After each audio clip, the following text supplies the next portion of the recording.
So again, for those of you who are on the Facebook Live, grief is a natural process. But let me share a little bit more about Be the Spark.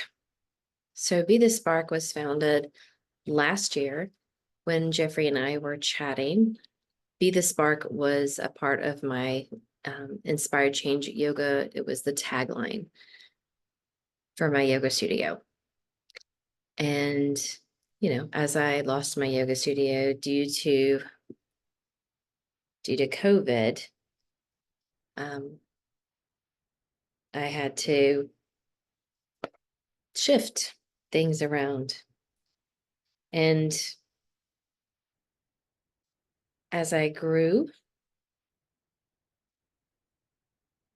I decided that we needed to spark so much in our world, right? Love. Sorry, I'm having to answer a text. To spark love, to spark healing, to spark so much, to bring us all back together.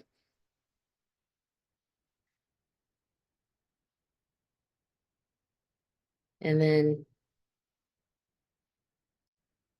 we get to enjoy each other. We get to love each other.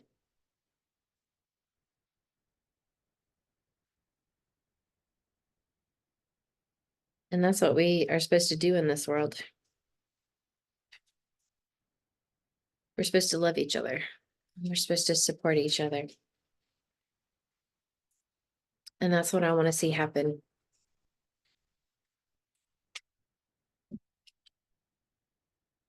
And I have a great team of people that we're working on to make this all happen. And we're also starting a collaborative book called On the Other Side of Fear, or The Other Side of Fear. And this collaborative is sharing our stories about fear, living in fear, and overcoming fear. And we have at least 5 or 6 authors now who are committed to this book. I've already written my part of it. So it's going to be a fabulous book and give a lot of people insight on overcoming fear and what fear does to our bodies and what fear does to our communities and how fear is inundated in us and we are steeped in fear. Good morning, afternoon, Karen. I am glad you're here. Join us whenever you can.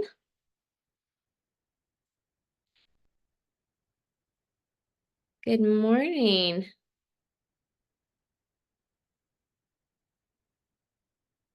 You're muted.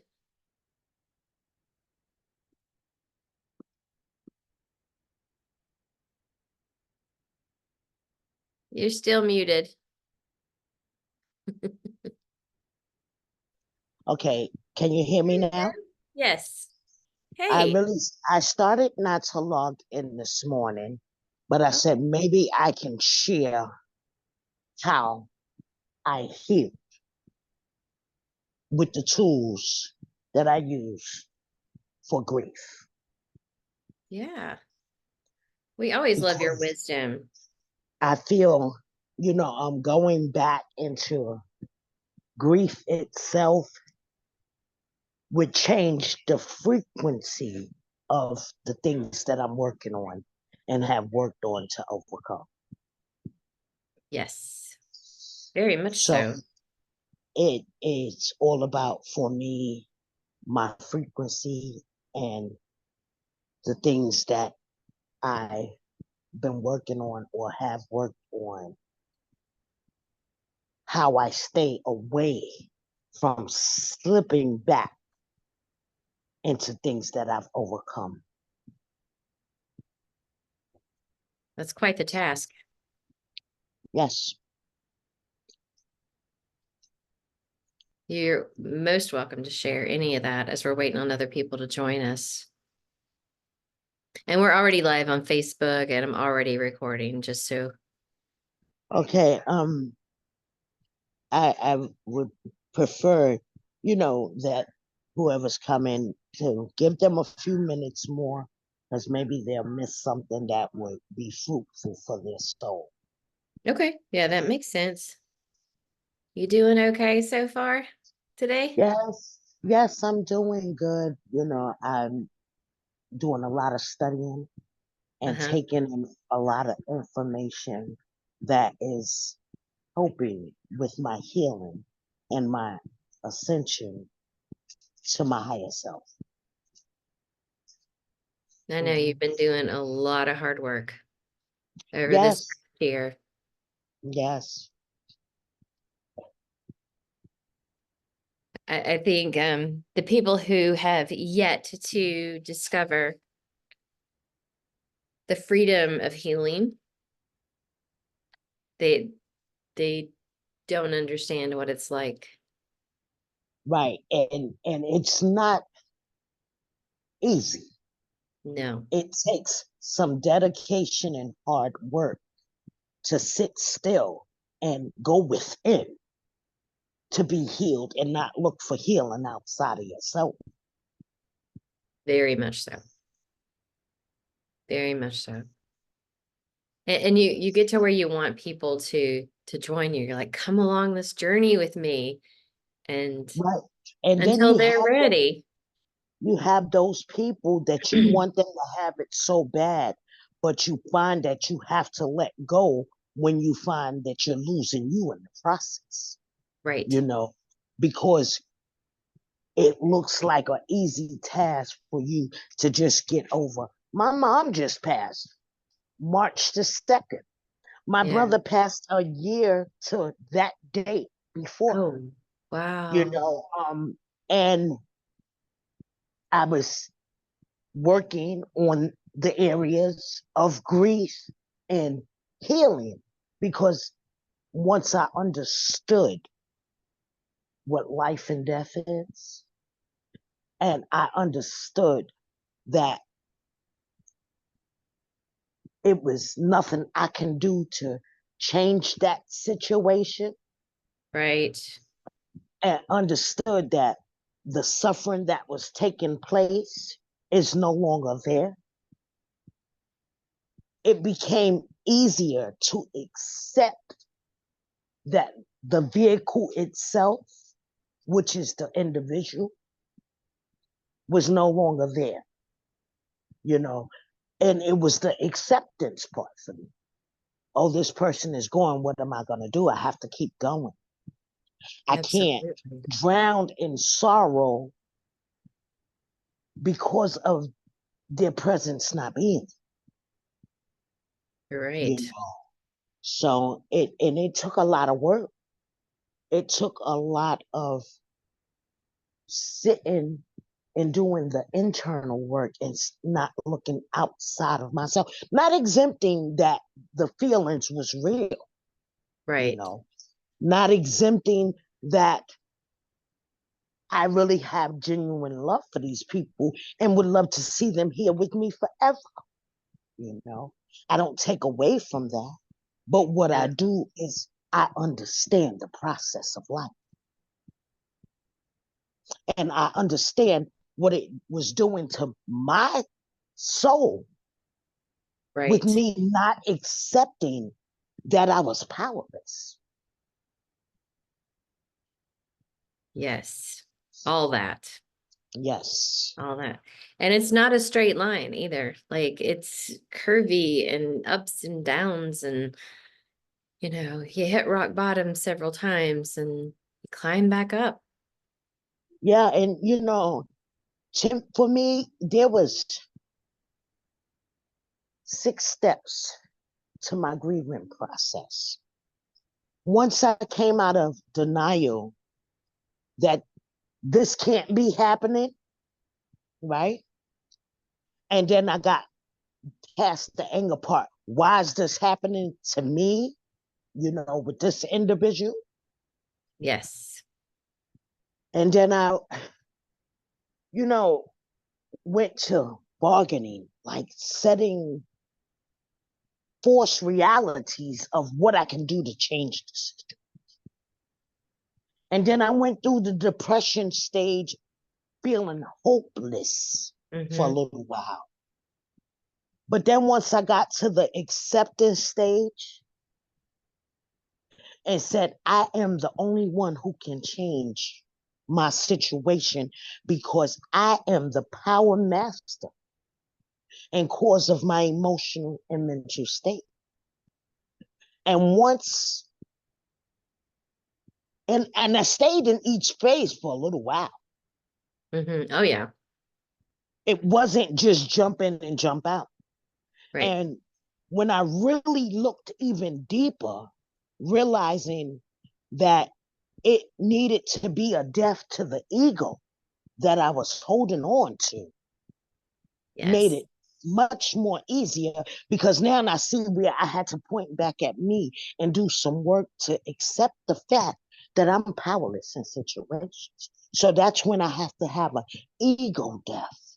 Yes. Yes. And it made the grief no longer grief.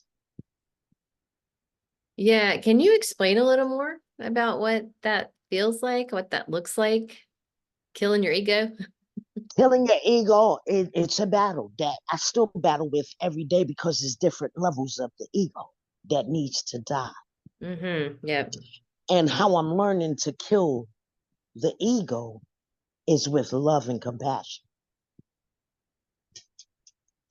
Of yourself. Some Yes. days it's harder than others because sometimes I run into them situations that really get under my skin and I want to show you who you're messing with.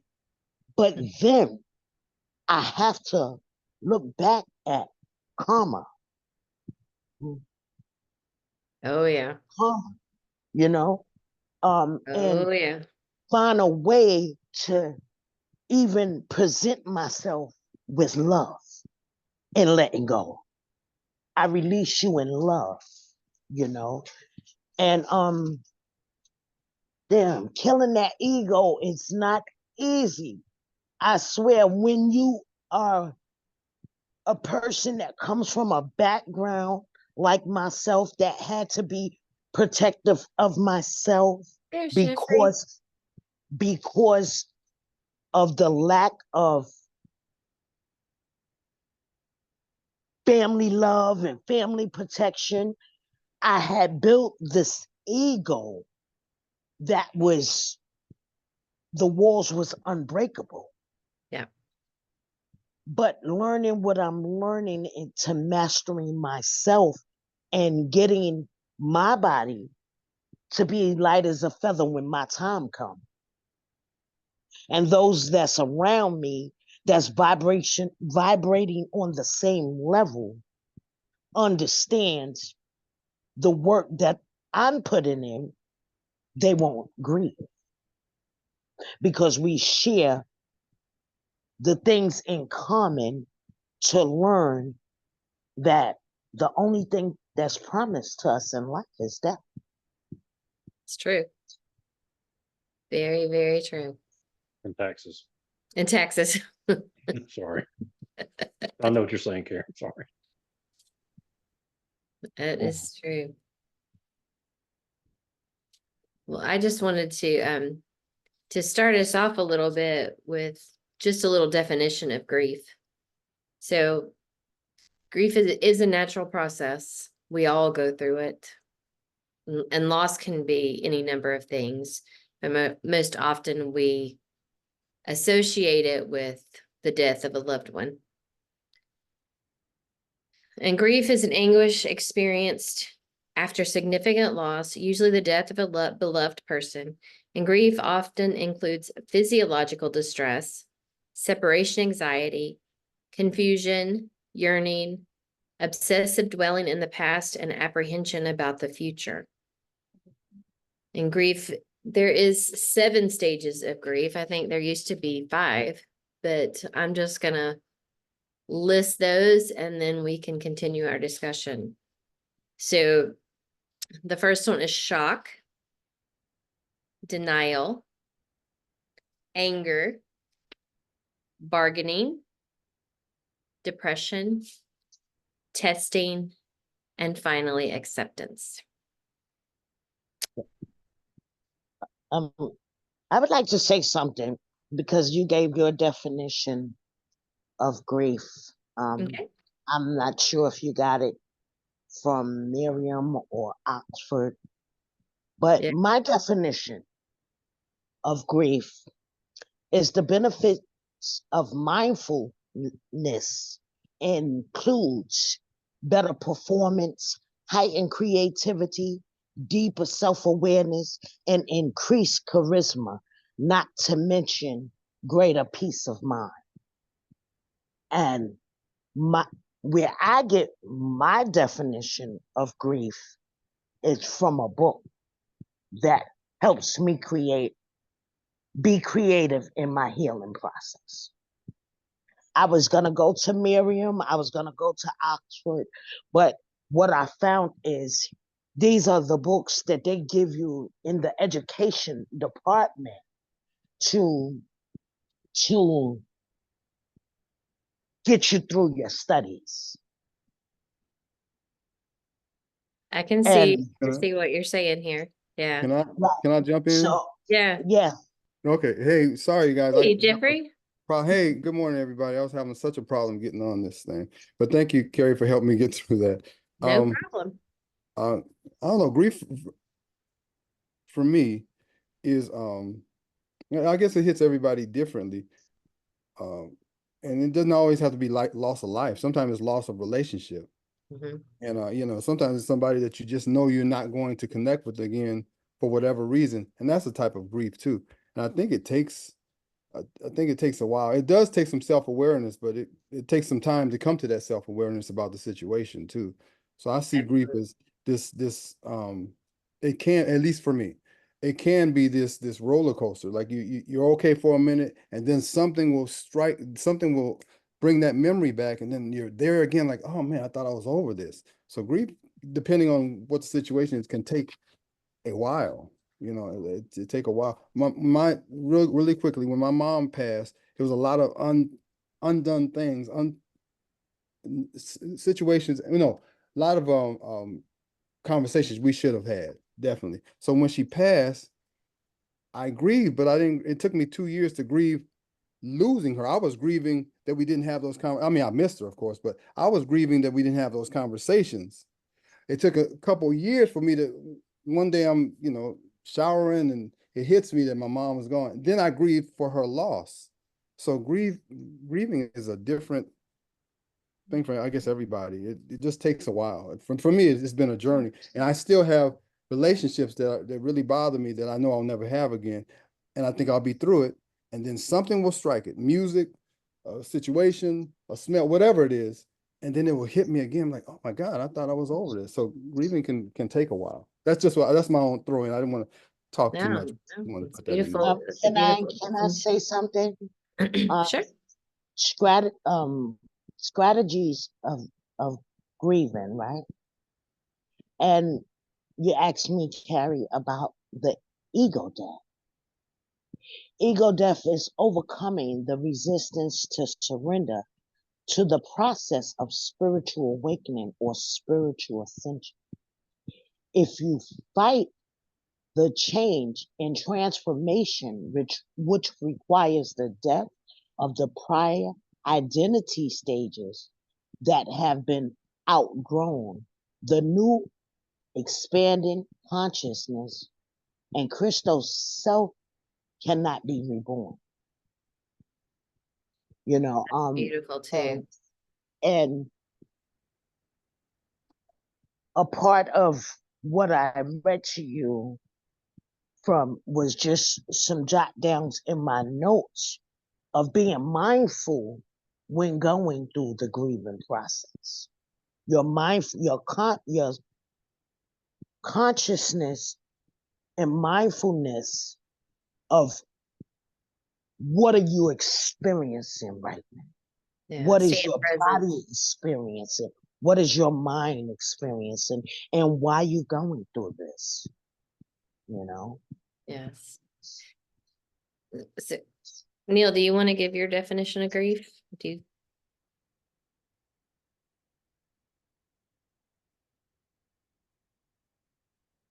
Okay,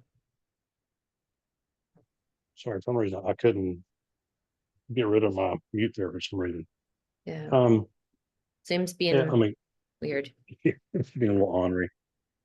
Yeah, I mean, I think my definition of grief is, I don't think I can break it down to certain categories, even though I could if I thought about it enough. But um, I don't know. I mean, that's actually a very good question. Um, and I think my definition of grief is the healing of whatever grieves you. That sounds crazy, but that's kind of whatever it is. I understand there's a lot. It's usually more complex than that, but that's just kind of how I view things. And there's certain griefs which we've been discussed before that you never really get over, but you learn to live with it, I guess. Um, so, so I don't know. I don't know if that makes sense or not, but that's just kind of my opinion of grief. Yeah, I mean, as I'm approaching 2 years, and it's been almost 3 years for you, Neil, for your mom. I'm Yeah. approaching 2 years, the death of my dad. I mean, that's the most significant loss that I've had in my life. I mean, I've lost grandparents and um, to death, but it's it's still very fresh. And on days that I sit with my mom, or we share memories, or a video comes up, or something like that, you know, I have a playlist that's for my dad, Can, and can, listening to that just it brings up a lot of stuff that needs to flow through. I think the one thing about healing, and I'll get to you in just a second, Karen, is that and I've come to learn this over my healing process, is that we have to feel it all in order to heal it.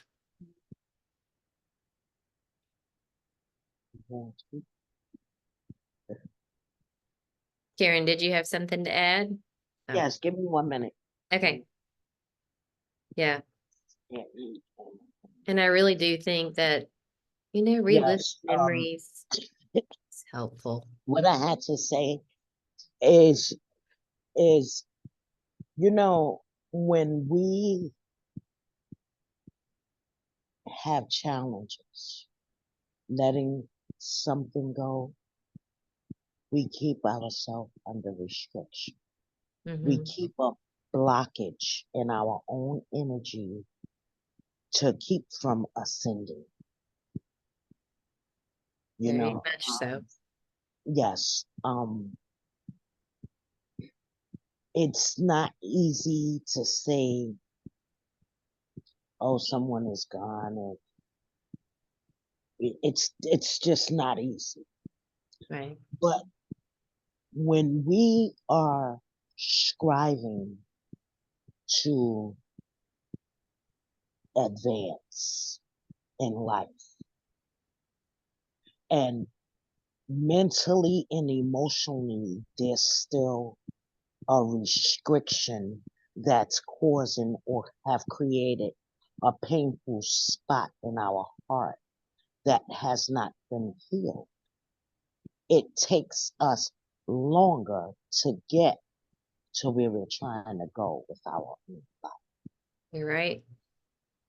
You You're know, Very true.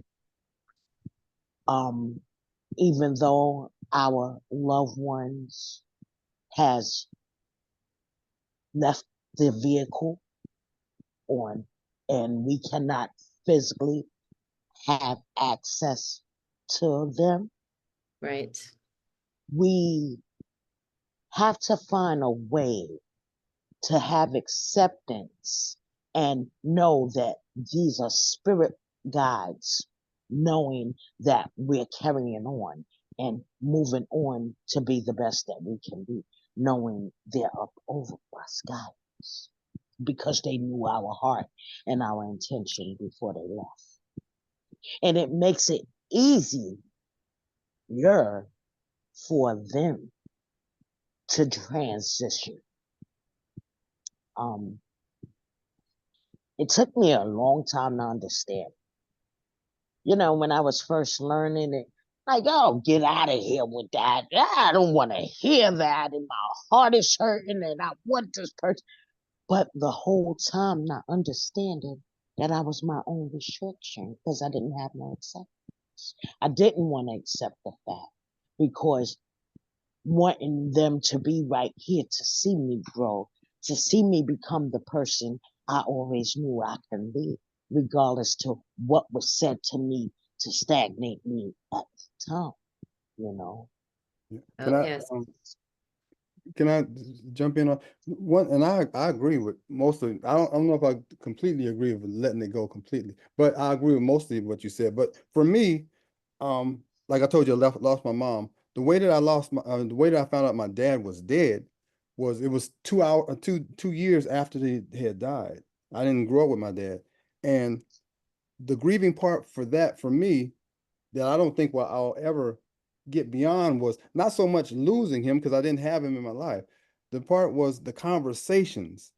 You know, the first time I met my dad, I was 24, and the first question I asked him was, "Did you ever wonder who was going to teach me how to ride a bike or cross the street safely, or, you know, get me a toy, or when I fall and hurt my knee? Did you ever think that, maybe I might need you?" And he just looked at me.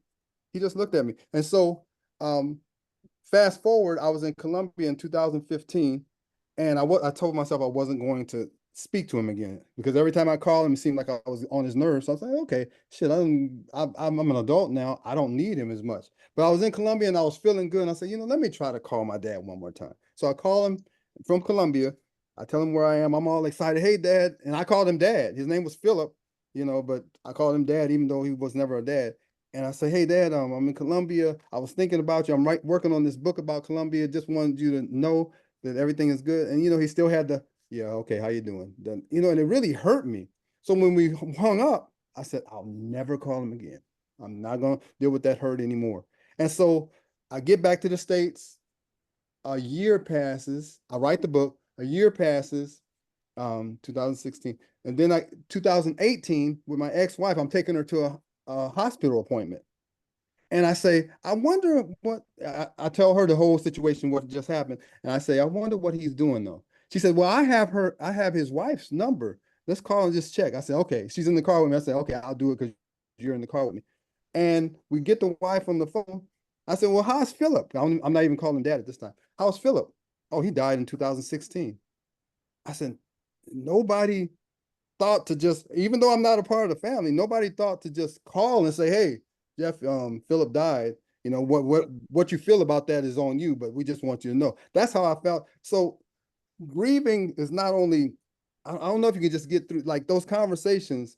I'm always going to be void of those conversations. I don't think they're holding me back in any kind of way, but I just feel like, man, those are so many conversations I could have had with that man or with my mom about that man that I'll never have. So I don't know if it's grieving so much as just regret that those things will never be, and we all have regrets, but those things will never be fulfilled. So I don't know if Jeffrey, I don't know if that falls I under want to grieving or say not, but I just something want to to throw you. that in there. Yeah. I Yeah, want to say I think it something to you, does. Jeffrey. Yeah. Just for identification purposes, right? That was my situation with my mom, right?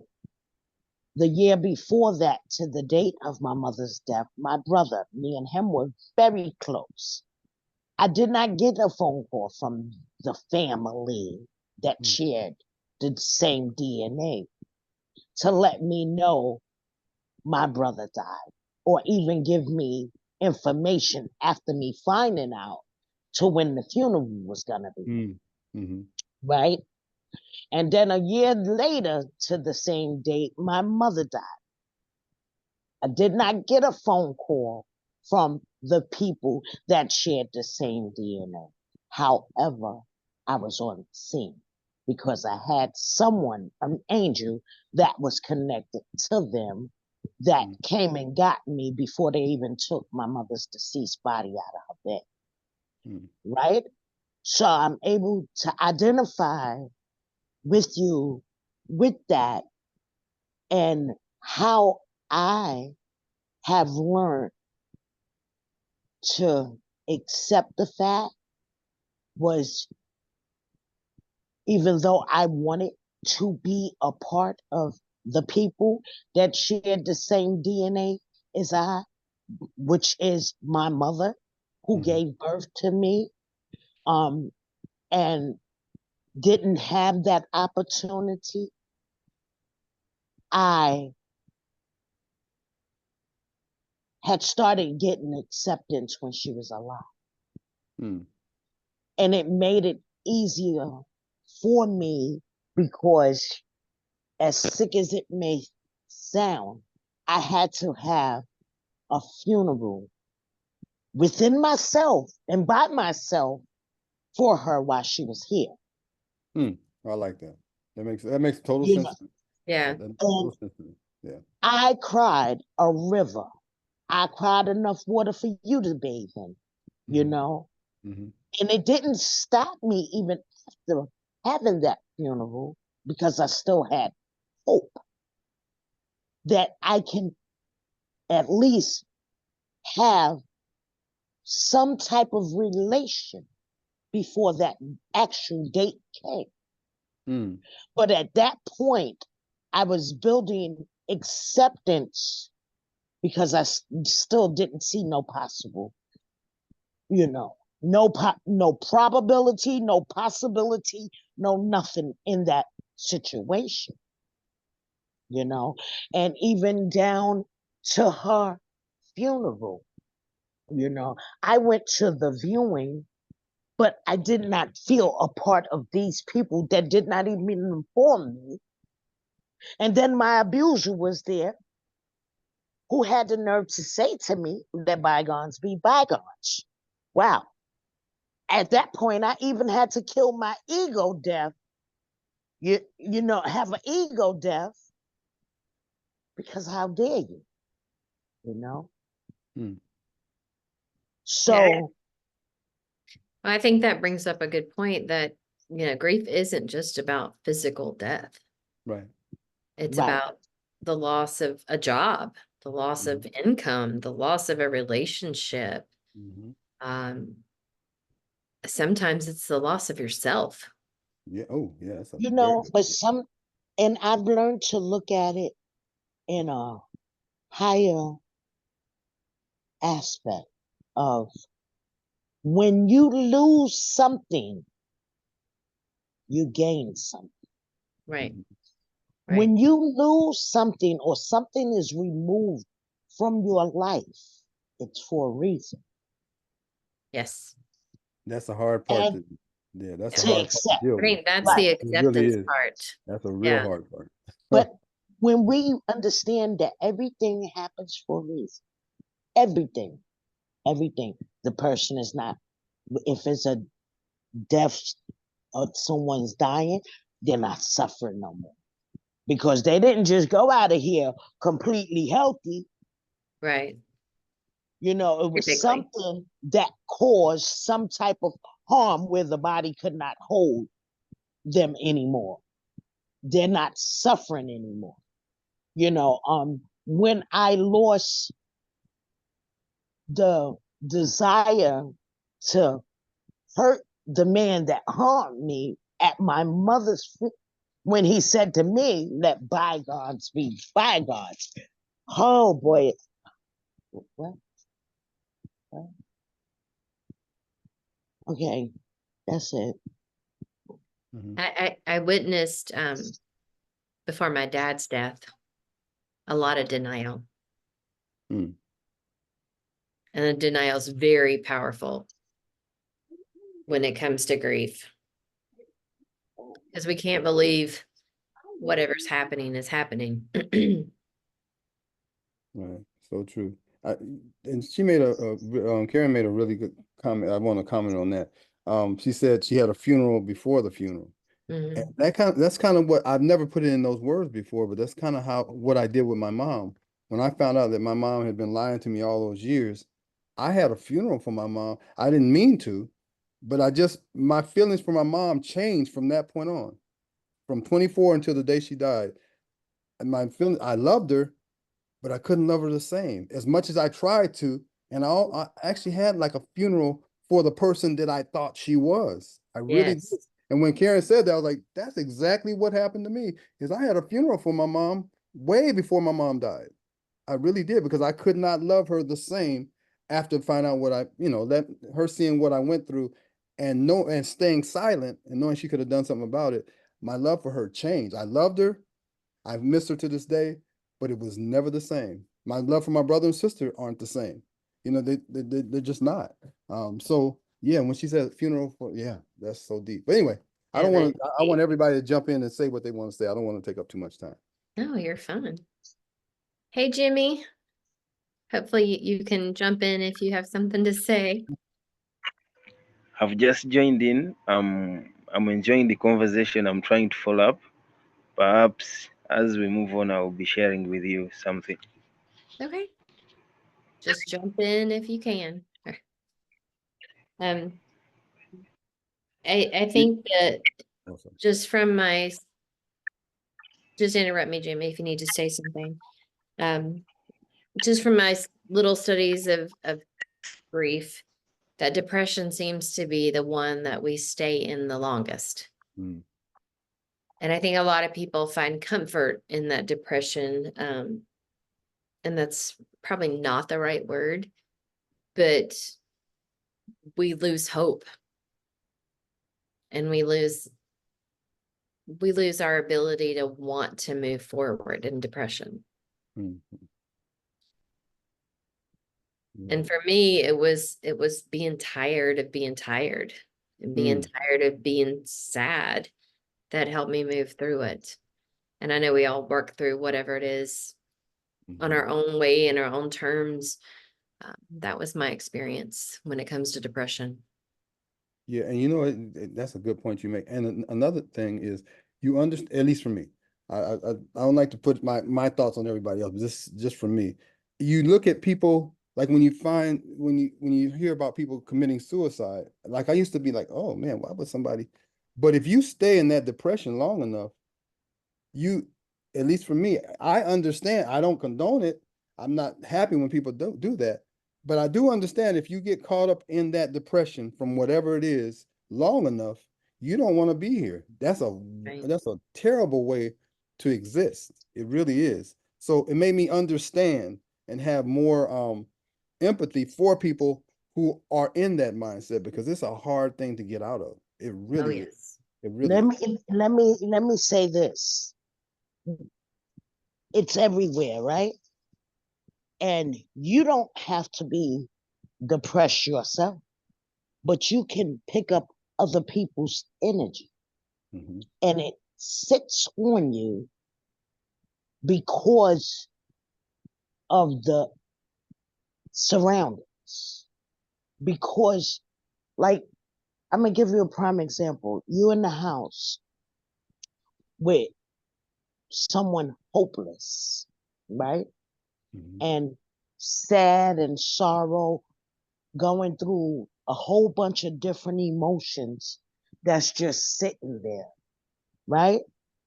And the frequency becomes so low, the energy attaches to you. Like you're the one experiencing the problem, but in all actuality, you know what you take in every day or during that moment, you know and understand that it's not even your issue. But being so connected to an individual who's experiencing that at that time, you feel it. Yeah. Especially if you're more of an empath. Yeah. Which I think most everybody on this call is. Hey. Hey, Jimmy. Can you hear me very well? We can. Yeah. Okay. I wanted to share my side about grief. Okay. How grief has impacted me as a person and my experience with it. However, it has not been directly. My experience with grief has been indirectly. As a person, I haven't been interface with it like straight. But in a sense whereby most of the people around me, I relate to it with the people around me. Every time I look at people facing different challenges, let's say death, when they are grieving for their loved ones, there is a way it impacts me indirectly. I reflect on how it will be. I thank God I haven't been faced with it like directly, but when being an empath, I try to relate and reflect on how it will be for me, because I know as a person there is that period, that moment must come. Some of your loved ones will be going in front of your face, and these all thoughts, these enormous thoughts, driving my mind crazy. At the end of the day, they disturb my soberness, and I've not yet grown to that point of overcoming them. I'm trying to learn on how to deal with grief, listening to other people's opinions, other people's stories on how they have dealt with grief. And I hope, in case one day it comes into my face, I'll be strong enough to deal with it. But it's a very long journey. I'm trying to learn. In case it happens, how can I deal with it? So the problem has been the thoughts leading to depression, Mhm. because you can't stand, you're seeing these people in front of you, how they are suffering, how they are being hurt inside, and it's really hard to reflect on it. You just end up into depression. That's it for now. Yeah. But it's not a very simple thing to deal with, I have to say. I've had friends. I remember I told Kerry this year, Mhm. I escorted a friend of mine. He lives in Dubai, but he came back and we went to bury the mother. Uh-huh. I had to stand with him because he did not have friends with him since he has been staying abroad. When when he arrived from the flight, I remember the first call he gave me. It was like, Jimmy, how am I going to deal with this? He had never lost a loved one, a relative from their family, and this was the first relative. Unfortunately, it was the mother whom he loved so much. Yes.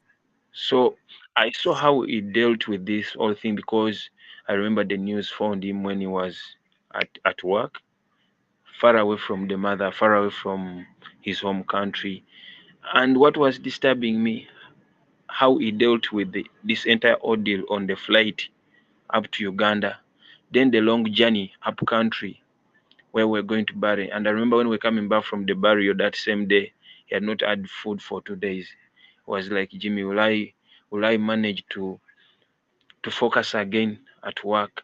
So looking at all this misery, this turmoil that was going through this young man, for sure it still disturbs me up to this day.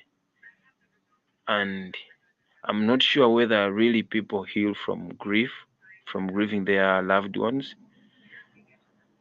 Maybe perhaps I may be corrupt, perhaps I may be corrected.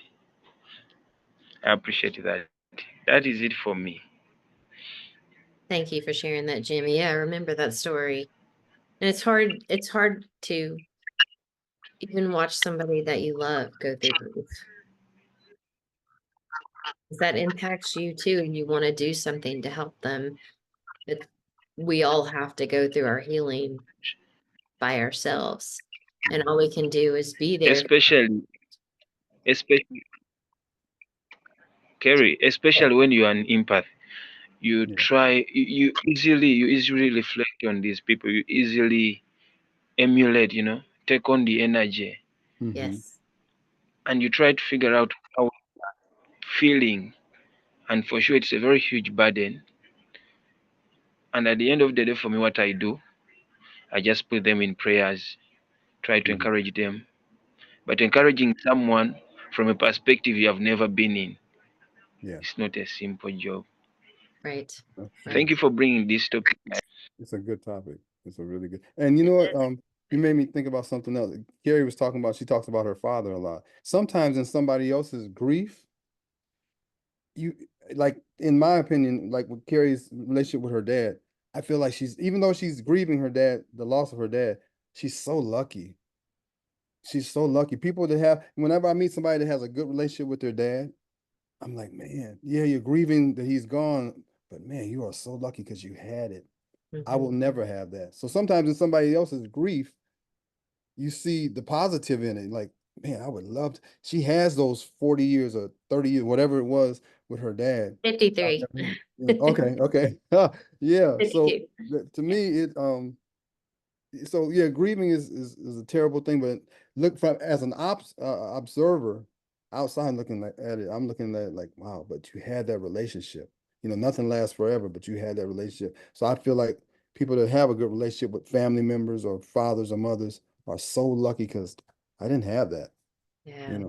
I'm grieving that I didn't have that. And Jeffrey, I I'll never. agree with you on that Yeah. because I have a partner, and my partner parents has been together 53 plus years, right? And they're still together, and they're in my partner's life. I mean, and I feel love from them, but I used to be like, wow, that's just so beautiful. That's Mhm. amazing. And of course, there was times I said, I wish I would have had that, you Mhm. know. But then I had to look at the fact that we will be provided with extended families where we'll get the opportunity to experience that, Mhm. being that we were stripped from that. Okay.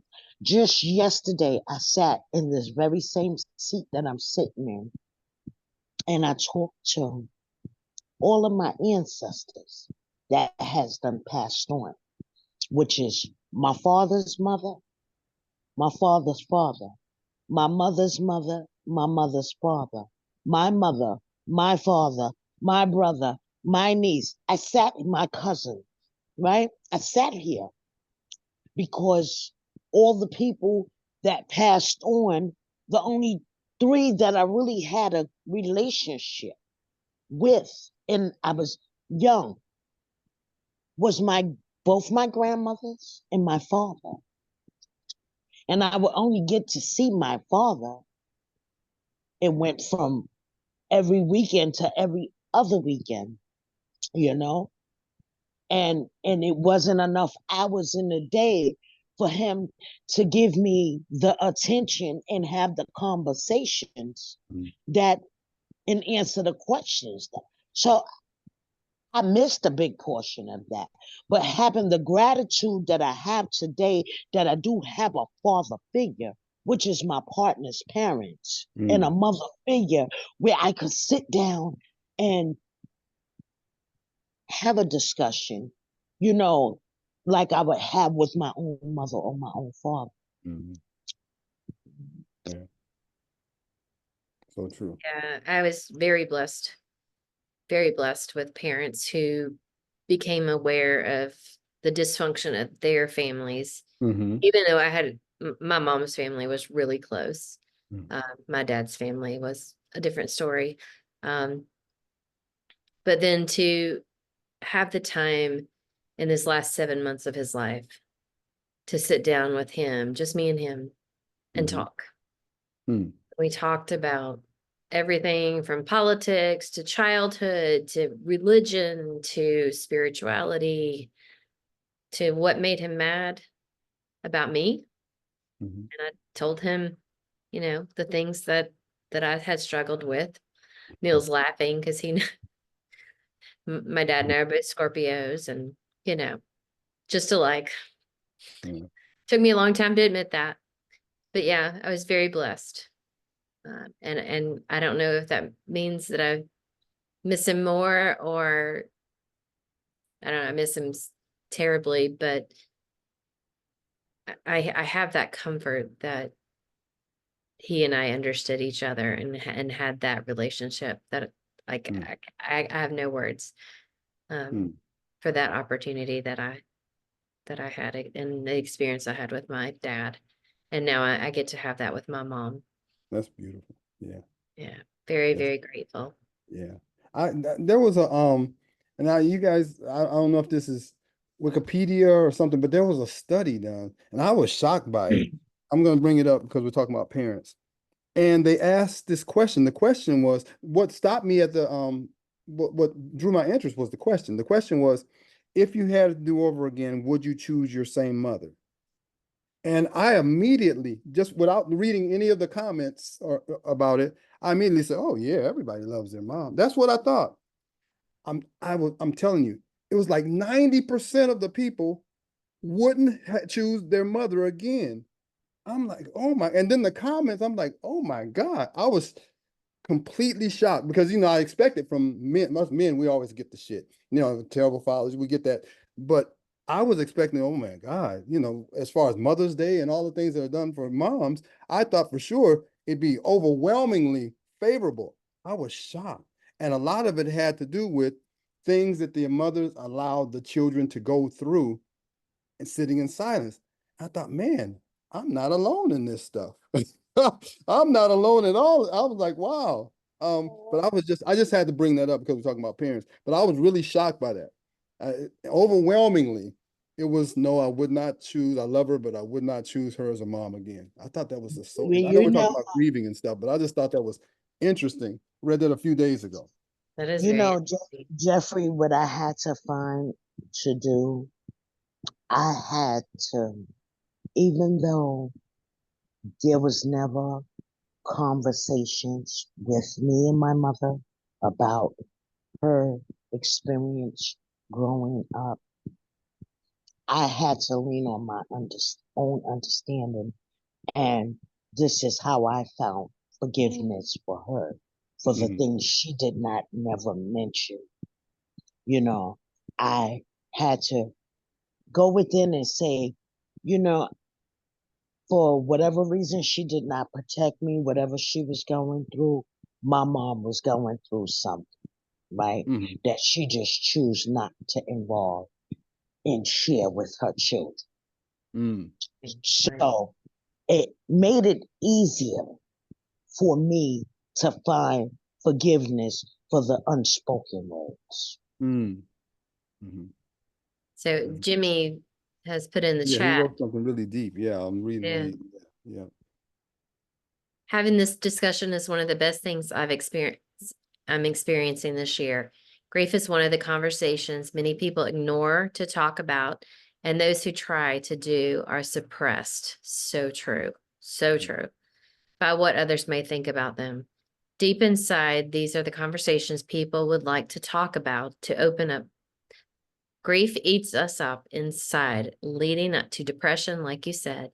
If you talk about learning to deal with the grief, I have to say yes. Everyone needs to, because overcoming the valley of grief isn't easy. Many people have gotten lost in grief after losing their loved ones, and they can't stand it, and it consumes them. I have to say, listening to the stories you are sharing tonight, there's a great deal to learn about grief. That's deep. Absolutely. Yeah, it's a good point. And in my opinion, even people who are grief coaches and grief counselors, they are super educated and super helpful to people going through grief, but we all have to experience it in ourselves. We have to go through it. Yes. We have to feel it all and find that balance between acceptance and the love that is left behind. One of my favorite quotes, and I don't remember where it came from, is that grief is love with nowhere to go. I like that. Yeah. So That's why I said valley. yes. That's why I said it's a valley. It's also it's like a period you have to face in life. It's also a stage you have to go through, and that's human. That's human. Yeah. Very much so. The only thing we need The only thing we need to grasp is on how to deal with it, listening to other people's stories, Mhm. and having faith that we can overcome this, and even celebrating those we loved every Yeah. day. Hmm. And Very- even celebrating those that didn't really love us the way we loved them. You know what was a hard thing for me too is I after my mom passed, not so much my dad because I didn't really have a relationship with him, but after my mom passed, I realized something that I didn't want to face when she was living. And that was I loved my mom much more than my mom loved me. And that was a hard thing to, it was part of the grief. It was a hard thing to face. I knew it, but I didn't want to face it.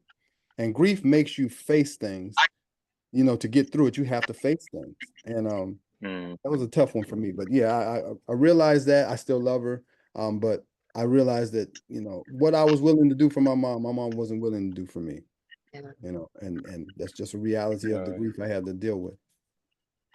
There was probably a reason she couldn't love you the way you needed to be loved, Yeah. because it was stuff that she hadn't dealt with from her childhood or her experiences.